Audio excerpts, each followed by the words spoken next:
Puso na ni senatorial aspirant Pastor Apollo Siquibuloy ang pagiging matulungin sa kapwa. Noon pa man, ang The Kingdom of Jesus Christ o KOJC na pinamumunuan ng butihing pastor ay nagpapaabot ng tulong sa mga nangangailangan. Tulad na lamang sa panahon ng mga kalamidad, kung saan nagpapaabot ang butihing pastor ng tulong sa mga individual na nasalanta o naapektuhan ng mga sakuna. At kamakailan, naranasan ng mga tagalungsod ng Pasig ang pagiging matulungin ng butihing pastor dahil sa libreng dental service na hatid niya sa mga taga St. Joseph Village. Hindi bababa sa 50 individual ang matutulungan ng butihing pastor na magkaroon ng magandang ngiti at malusog ng ngipin.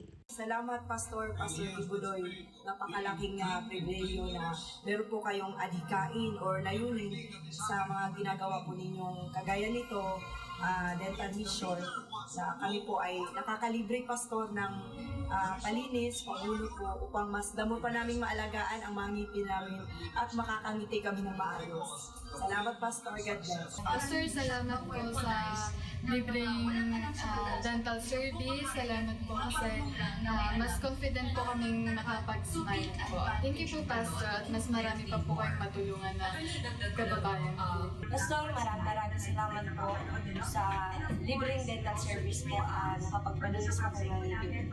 At sana po marami pa po kayong matulungan ng mga kabataan, mga kababayan sa kababayan ng Pilipinas. Maraming salamat po, Pastor. Pastor, maraming salamat po sa pag-alaga sa akin mga ngipin para makasmile ako palagi. Para sa mga naging benepisyaryo ng dental mission ni Pastor Apollo Siquibuloy, malaking tulong nila ito sa kanila, lalo't wala silang kakayahan na pumunta sa mga dentista. Katuwang naman sa pagsasakatuparan ng naturang misyon ay si Dr. Richard Bata. Inaasahan na marami pang matutulungan sa senatorial aspirant Pastor Apollo Siquibuloy, lalo't kung mabibigyan siya ng pagkakataong maihahalal bilang senador sa darating na eleksyon sa Mayo. Para sa Diyos.